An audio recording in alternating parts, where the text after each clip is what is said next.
Welcome to tech tutor. നമ്മൾ ഇന്ന് കാണാൻ പോകുന്നത് സിഒയുടെ മൊഡ്യൂൾ 1ന്റെ പാർട്ട് 5 ആണ്. കാണാൻ പോകുന്നത് ബൈറ്റ് ഓർഡറിങ്ങിനെ കുറിച്ചാണ്. ബൈറ്റ് ഓർഡറിംഗ് എന്ന് പറഞ്ഞു കഴിഞ്ഞാൽ മൾട്ടിപ്പിൾ ബൈറ്റ്സിനെ മെമ്മറിയിലേക്ക് സ്റ്റോർ ചെയ്യാനായിട്ട് പല വിധങ്ങളുണ്ട്. So ways in which multiple bytes are stored in memory, വേസിനെയാണ് ശരിക്കും നമ്മൾ ഈ ബൈറ്റ് ഓർഡറിംഗ് പറയുന്നത്. So this is a way എന്തിനു വേണ്ടിയിട്ടുള്ളതാണ്? Multiple bytes are stored in memory. മെമ്മറിയിൽ ഒന്നിലധികം ബൈറ്റ്സിനെ സ്റ്റോർ ചെയ്യാൻ വേണ്ടിയിട്ടുള്ള വേയാണ് നമ്മൾ ബൈറ്റ് ഓർഡറിംഗ് എന്ന് പറയുന്നത്. സാധാരണ ബൈറ്റ് ഓർഡറിംഗ് രണ്ട് സ്റ്റാൻഡേർഡ് വേസ് ആണുള്ളത്. ബൈറ്റ് ഓർഡറിംഗിൽ 2 സ്റ്റാൻഡേർഡ് വേസ് ആണുള്ളത്. ഒന്ന് ബിഗ് എൻഡിയൻ എന്നും ബിഗ് എൻഡിയൻ വേയും, സെക്കൻഡ് വൺ ലിറ്റിൽ എൻഡിയൻ വേയും. ഈ രണ്ട് മെത്തേഡ്സ് ആണ് നമുക്ക് ബൈറ്റ് ഓർഡറിംഗിന് ഉള്ളത്. കമ്പ്യൂട്ടർ മെമ്മറി എന്ന് പറയുന്നത് ശരിക്കും ഒരു അറേ ഓഫ് ബൈറ്റ്സ് ആണ്. ഇങ്ങനെ കുറേ അധികം ഒന്നിലധികം ബൈറ്റ്സിനെ അങ്ങനെ അടുക്കി വെച്ചിട്ടുള്ളതാണ് ശരിക്കും ഒരു കമ്പ്യൂട്ടർ മെമ്മറി എന്ന് പറയുന്നത്. നമ്മൾ ഈ ബൈറ്റ് എന്ന് പറയുമ്പോൾ പറഞ്ഞല്ലോ 8 ബിറ്റ് ക്വാണ്ടിറ്റീസ് ആണ്. അങ്ങനെയുള്ള 8 ബിറ്റ് ക്വാണ്ടിറ്റീസിന് കണ്ടിന്യൂസ് ആയിട്ടുള്ള ഒരു അറേ ആണ് ശരിക്കും ഒരു കമ്പ്യൂട്ടർ മെമ്മറി എന്ന് പറയുന്നത്. അപ്പോൾ ഈ പറഞ്ഞ അറേയിലേക്കുള്ള ഇൻഡെക്സ്, അതിനെ പോയിന്റ് ചെയ്യുന്ന ഇൻഡെക്സിനെയാണ് ശരിക്കും നമ്മൾക്ക് അഡ്രസ് എന്ന് പറയാൻ പറ്റുന്നത്. So address is actually indices index into this memory array, into array. Address ഉണ്ടെങ്കിൽ മാത്രമേ നമുക്ക് കറക്റ്റ്ലി ഇപ്പോൾ ഇവിടെ ഒരു സാധനം സ്റ്റോർ ചെയ്തിട്ടുണ്ടെങ്കിൽ ഇതിനെ പോയി ഫെച്ച് ചെയ്യണമെങ്കിൽ നമുക്ക് ആ കറസ്പോണ്ടിങ് അഡ്രസ്സോ അല്ലെങ്കിൽ എന്തെങ്കിലും ഒരു യൂണീക് നെയിമോ അറിഞ്ഞിരിക്കണം. സോ അഡ്രസ് എന്ന് പറയുന്നത് ഒരു ഇൻഡെക്സ് ആയിട്ടാണ് ചെയ്യുന്നത്. ഇപ്പൊ ഇതിനൊരു എക്സാമ്പിൾ എന്ന് പറഞ്ഞു കഴിഞ്ഞാൽ സപ്പോസ് ഒരു 32 ബിറ്റ് ഇൻറ്റിജർ വാല്യൂ ഒരു മെമ്മറി ലൊക്കേഷൻ 100 എന്ന് പറഞ്ഞൊരു മെമ്മറി ലൊക്കേഷനിൽ സ്റ്റോർ ആയിട്ടുണ്ട് എന്ന് വിചാരിക്കുക. 100 എന്ന് പറഞ്ഞ മെമ്മറി ലൊക്കേഷനിൽ സ്റ്റോർ ആയിട്ടുണ്ട്. സപ്പോസ് ഇതാണ് 100 മെമ്മറി ലൊക്കേഷൻ സ്റ്റോർ ആയിട്ടുണ്ട് എന്ന് പറഞ്ഞു കഴിഞ്ഞാൽ 32 ബിറ്റ് ആണ്. അപ്പോൾ എന്താണ് 100 ലൊക്കേഷനിൽ സ്റ്റാർട്ട് ചെയ്തിട്ട്, അപ്പോൾ 32 ബിറ്റ് എന്ന് പറഞ്ഞു കഴിഞ്ഞാൽ നമുക്ക് 8 ബിറ്റ് വീതം 4 ബൈറ്റ്സ് ആയിട്ടായിരിക്കും അതിനെ സ്റ്റോർ ചെയ്തിട്ടുണ്ടാവുക. So what we are going to do is like, ഈ കമ്പ്യൂട്ടർ എന്താ ചെയ്യുന്നതെന്ന് വെച്ച് കഴിഞ്ഞാൽ ഇതിനെ 100ൽ നിന്ന് സ്റ്റാർട്ട് ചെയ്ത് ആദ്യത്തെ ഇതിനെ ഇവിടെ സ്റ്റോർ ചെയ്യും. അത് കഴിഞ്ഞ് രണ്ടാമത്തതിനെ വന്നിട്ട് 101 ലൊക്കേഷനിൽ സ്റ്റോർ ചെയ്യും. പിന്നെ വന്നിട്ട് 102ൽ സ്റ്റോർ ചെയ്യും. പിന്നെ വന്നിട്ട് 103ൽ സ്റ്റോർ ചെയ്യും. ഇങ്ങനെയാണ് കമ്പ്യൂട്ടറിന്റെ അകത്ത് സ്റ്റോറേജ് നടക്കുന്നത്. സോ ഇതിൽ ശരിക്കും അപ്പോൾ ഇപ്പൊ നമ്മൾ 32 ബിറ്റിനെ 4 ഒരു സെൽസിലായിട്ടാണ് സ്റ്റോർ ചെയ്തിരിക്കുന്നത്. അപ്പൊ എന്താ നമുക്ക് അറിയേണ്ട ഒരു കാര്യം എന്താണെന്ന് വെച്ച് കഴിഞ്ഞാൽ, ഈ 32 ബിറ്റ് ക്വാണ്ടിറ്റിയുടെ ഏത് പാർട്ടാണ് കറസ്പോണ്ടിങ് ഈ ഓരോ അഡ്രസ്സിൽ സ്റ്റോർ ആയിരിക്കുന്നത്. 32 ബിറ്റ് ക്വാണ്ടിറ്റിയുടെ നമ്മളിപ്പോൾ 32 ബിറ്റിന് 8 ബിറ്റ് വീതമുള്ള 4 ബൈറ്റ്സ് ആയിട്ട് സ്റ്റോർ ചെയ്തു. അപ്പൊ ഇത് ഏത് സെല്ലിൽ ഈ 32 ബിറ്റിന് ഏത് ഭാഗമാണ് സ്റ്റോർ ചെയ്യുന്നത് ആണ് ആക്ച്വലി ഈ ബൈറ്റ് ഓർഡറിംഗ് എന്ന് പറഞ്ഞാൽ ഡീൽ ചെയ്യുന്നത്. സോ സപ്പോസ് നമ്മൾക്കിപ്പം സ്റ്റോർ ചെയ്യേണ്ട വാല്യൂ എന്ന് പറയുന്നത് 1 2 3 4 5 6 7 8 ആണെന്ന് കരുതുക. അപ്പം ഇതിൽ നമുക്കറിയാം. അപ്പൊ ഇതിനെ നമ്മൾ ഈക്വൽ ആയിട്ട് ഡിവൈഡ് ചെയ്യുമ്പോൾ എന്താ ഇങ്ങനെയായിരിക്കും 4 പാർട്ടായിട്ട് ഡിവൈഡ് ചെയ്യുക. നമ്മൾ പഠിച്ചിട്ടുണ്ട് കമ്പ്യൂട്ടറിന് ബിറ്റ്സ് മാത്രമേ മനസ്സിലാവുള്ളൂ, സീറോസ് ആൻഡ് വൺസ്. സോ ഇതിന്റെ കറസ്പോണ്ടിങ് ബിറ്റ് ആയിട്ടായിരിക്കും നമ്മൾ സ്റ്റോർ ചെയ്യുന്നത്. ഈ ലെഫ്റ്റ് മോസ്റ്റ് പാർട്ടിനാണ് നമ്മൾക്ക് എപ്പോഴും ഏറ്റവും കൂടുതൽ വെയിറ്റേജ് വരുന്നത്. ഇതിനെയാണ് നമ്മൾ മോസ്റ്റ് സിഗ്നിഫിക്കന്റ് ബൈറ്റ് എന്ന് പറയുന്നതും ഈ ലാസ്റ്റ് എൻഡിൽ വരുന്നതിന് നമ്മൾ ലീസ്റ്റ് സിഗ്നിഫിക്കന്റ് ബൈറ്റ് എന്നും പറയും. സോ മെമ്മറിയിൽ പോയി LSB ആണോ ആദ്യം സ്റ്റോർ ആകുന്നത്, MSB എവിടെ സ്റ്റോർ ആകുന്നു എന്നതിനെ ഡിപ്പെൻഡ് ചെയ്തിട്ടാണ് ശരിക്കും നമ്മൾക്ക് ഈ രണ്ട് വേസ് ഓഫ് ബൈറ്റ് ഓർഡറിംഗ് ഉള്ളത്. സോ ഇത് വെച്ച് നോക്കുമ്പോൾ, അതായത് നമ്മളിപ്പോൾ കണ്ടു MSBയുടെയും LSBയുടെയും സ്റ്റോറേജിന്റെ വ്യത്യാസത്തിലാണ് ഈ ലിറ്റിൽ എൻഡിയനും ബിഗ് എൻഡിയനും തമ്മിലുള്ള ഡിഫറൻസ് വരുന്നത്. നമ്മൾക്ക് ഈ ലിറ്റിൽ എൻഡിയന്റെയും ബിഗ് എൻഡിയന്റെയും ഡിഫറൻസ് എന്താണ്, എങ്ങനെയാണ് ലിറ്റിൽ എൻഡിയനും ബിഗ് എൻഡിയൻ. സപ്പോസ് ഈ പറഞ്ഞ 1 2 3 4 എന്നുള്ള വാല്യൂ ആണ് നമ്മൾ സ്റ്റോർ ചെയ്യുന്നത് എങ്കിൽ ഇതാണ് നമ്മുടെ കറസ്പോണ്ടിങ് മെമ്മറി അഡ്രസ്സസ് എങ്കിൽ, ഇതിൽ ലിറ്റിൽ എൻഡിയൻ ആണെങ്കിൽ 100 എന്ന് പറയുന്ന ലൊക്കേഷനിൽ ലീസ്റ്റ് സിഗ്നിഫിക്കന്റ് ബിറ്റ് LSB ആയിരിക്കും സ്റ്റോർ ആകുക. നെക്സ്റ്റ് 101ൽ കറസ്പോണ്ടിങ് 56 എന്നുള്ള വാല്യൂ, 102ൽ കറസ്പോണ്ടിങ് 34 എന്ന വാല്യൂ, 103ൽ കറസ്പോണ്ടിങ് 12. അപ്പോൾ മോസ്റ്റ് സിഗ്നിഫിക്കന്റ് ബിറ്റ് വന്നിട്ട് ലാസ്റ്റ് ആയിരിക്കും സ്റ്റോർ ആയിട്ടുണ്ടാകും. മീൻസ് ഇപ്പോൾ ഒരു കെ ബിറ്റ് ഉള്ള ആണെങ്കിൽ കറസ്പോണ്ടിങ് മെമ്മറി വന്നിട്ട് ഇങ്ങനെ ആണെന്ന് വിചാരിക്കുക. നമ്മൾ കണ്ടിട്ടുണ്ട് കെ ബിറ്റ്സ് ഉണ്ടെങ്കിൽ 2k മെമ്മറി സ്പേസസ് 2k-1 വരെ നമ്പറിംഗ് ഉണ്ടാവും അറിയാം. സോ ലിറ്റിൽ എൻഡിയൻ നൊട്ടേഷന്റെ അകത്ത് കറസ്പോണ്ടിങ് ബൈറ്റ് വന്നിട്ട് സ്റ്റോർ ആകുന്നത് 0 1 2 3 സെയിം വേ 4 5 6 7 അങ്ങനെ ഇങ്ങനെ എത്ര എണ്ണം ഉണ്ടോ അതുവരെ. then here it will be like ഇവിടെ 2 raised to k minus 1, ഇത് 2 raised to k minus 2, ഇത് 2 raised to k minus 3, 2 raised to k minus എന്നുള്ള ഓർഡറിലായിരിക്കും. സെയിം വേ ബിഗ് എൻഡിയനിലാകുമ്പോൾ നേരെ തിരിച്ചാകും. ദാറ്റ് മീൻസ് 100th ലൊക്കേഷനിൽ സ്റ്റോർ ആവാൻ പോകുന്നത് മോസ്റ്റ് സിഗ്നിഫിക്കന്റ് ബിറ്റ് ആയ 1 2 എന്നുള്ളതാണ്. സോ ദാറ്റ് മീൻസ് 100ൽ 1 2, 101ൽ 3 4, 102ൽ 5 6, 103ൽ 7 8. സോ ലിറ്റിൽ എൻഡിയനിൽ നമ്മൾ കണ്ടു LSB സ്റ്റോർ ചെയ്യുന്നത് ലോവസ്റ്റ് മെമ്മറി അഡ്രസ്സിൽ. LSB in lowest memory address. ഇവിടെ MSB most significant lowest memory address. ഇതാണ് അതിന് മെയിൻ ആയിട്ടുള്ള വ്യത്യാസം. സെയിം വേ ഇത് തന്നെ ബിഗ് എൻഡിയനിൽ ഇപ്പൊ കെ ബിറ്റ്സ് ഉള്ളതാണ് എന്നുണ്ടെങ്കിൽ സെയിം ഈ മെമ്മറി ഒക്കെ അതുപോലെ തന്നെ.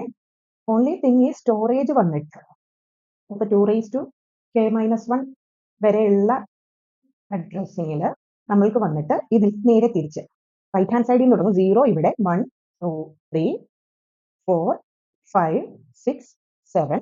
സെയിം വേ ഇവിടെ 2 raised to k minus 1, 2 raised to k minus 2, 2 raised to k minus 3, 2 raised to k minus 2 ആയിട്ട് രണ്ട് മെമ്മറി ഓപ്പറേഷൻസ് ആണ് നമുക്ക് പഠിക്കാനുള്ളത്. Read operation, write operation.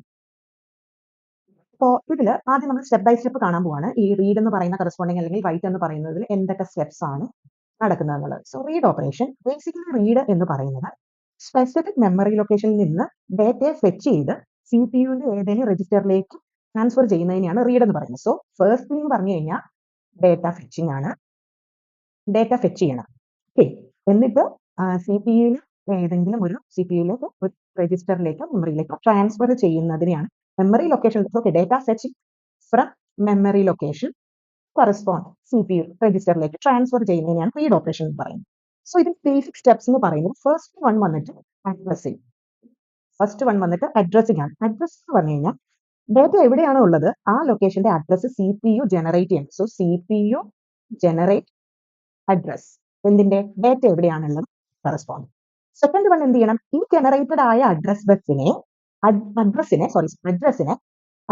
ബസ്സിലേക്ക് release ചെയ്യണം. നമ്മൾ പഠിച്ചിരുന്നു അഡ്രസ്സിനെ ട്രാൻസ്ഫർ ചെയ്യാനായിട്ട് സ്പെസിഫിക് ആയിട്ടുള്ള ലൈൻസ് ആണ് address buses. So first one വന്നിട്ട് അഡ്രസ്സിംഗ് എന്ന് പറയുന്നത് ഡേറ്റ എവിടെയാണോ ഉള്ളത് ആ ലൊക്കേഷന്റെ അഡ്രസ് CPU ജനറേറ്റ് ചെയ്യും. CPU generate the address of corresponding location where we have the data and we will be placing that corresponding address in the address bus. Step എന്ന് പറയുന്നത് control signal. Control unit develop ചെയ്യുന്നതാണെന്ന് പറഞ്ഞ് നമ്മൾ ഇത് പഠിച്ചിരുന്നു. എല്ലാ ഓപ്പറേഷനെയും correct ആയിട്ട് maintain ചെയ്യാൻ വേണ്ടിയിട്ടുള്ളതാണ് കൺട്രോൾ സിഗ്നൽ എന്ന് പറയുന്നത്. അപ്പം CPU-ന് ഈ കൺട്രോൾ സിഗ്നൽ ഇഷ്യൂ ആകും. ഇങ്ങനെ റീഡ് എന്നുള്ള കൺട്രോൾ സിഗ്നലിന് CPU-ന് ഇഷ്യൂ ആകുന്നു. കൺട്രോൾ ബസ് വഴി ഇതിന്റെ റെസ്പോണ്ട് CPU-ലേക്ക് ഇഷ്യൂ ആകുന്നു. മൂന്നാമത്തെ സ്റ്റെപ്പ് എന്ന് പറയുന്നത് ആക്സസിംഗ് ദ മെമ്മറി. എവിടെ നിന്നാണ് സെറ്റ് ചെയ്യേണ്ടത്? ആക്സസിംഗ് ദാറ്റ് കറസ്പോണ്ടിങ് മെമ്മറി ലൊക്കേഷൻ. ഈ അഡ്രസ് ഒരു മെമ്മറി ലൊക്കേഷൻ്റെതാണെന്ന് പറഞ്ഞു. ആ മെമ്മറി യൂണിറ്റിനെ ഐഡന്റിഫൈ ചെയ്ത് മെമ്മറിയിൽ നിന്ന് ഡേറ്റയെ സെറ്റ് ചെയ്യുന്നു. So memory unit identify the location of the given address. ഇവിടെ നടക്കുന്ന ഐഡന്റിഫിക്കേഷൻ ഓഫ് അഡ്രസ്.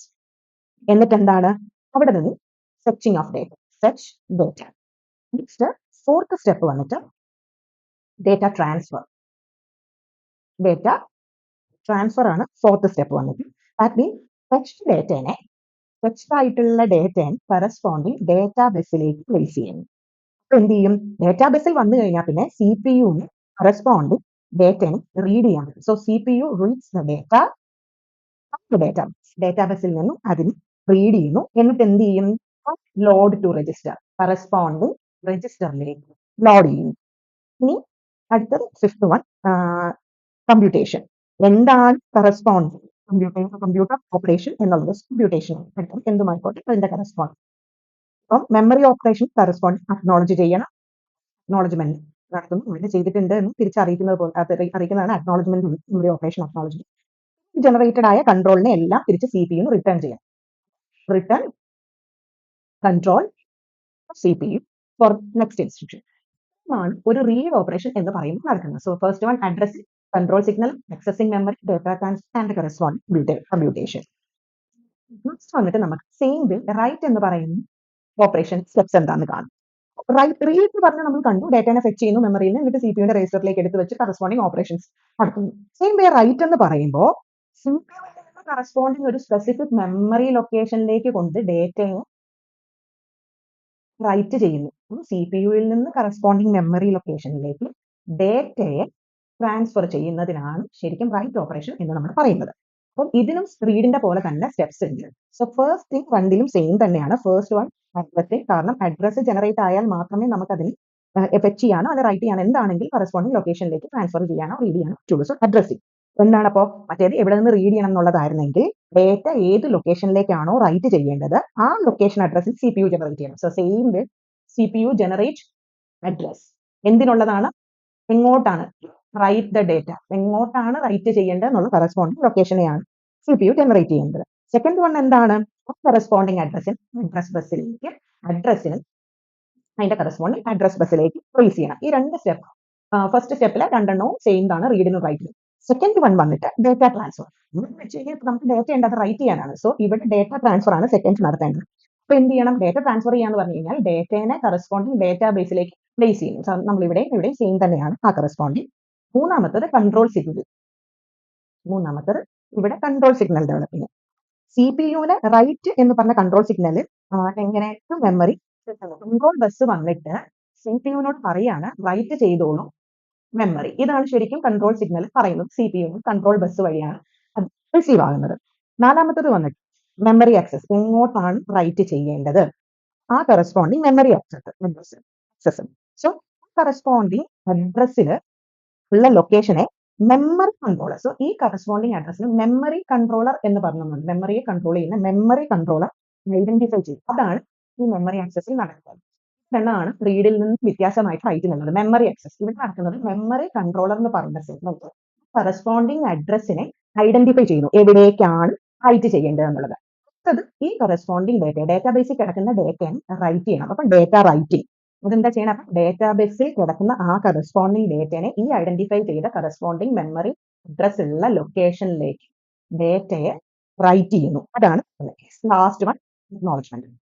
റൈറ്റ് ചെയ്ത് കഴിഞ്ഞു കഴിയുമ്പോൾ തിരിച്ചറിയിക്കണം റൈറ്റിംഗ് കഴിഞ്ഞു എന്നുള്ളത്. മെമ്മറി അക്നോളജ് ചെയ്യും റൈറ്റ് ചെയ്ത് കഴിഞ്ഞു എന്നുള്ളത്. അപ്പോൾ അക്നോളജ്മെന്റ് ഒരു കാര്യം കൂടെ ഇവിടെ നടക്കാനുണ്ട്, കൺട്രോളിന് തിരിച്ചു കൊടുക്കണം.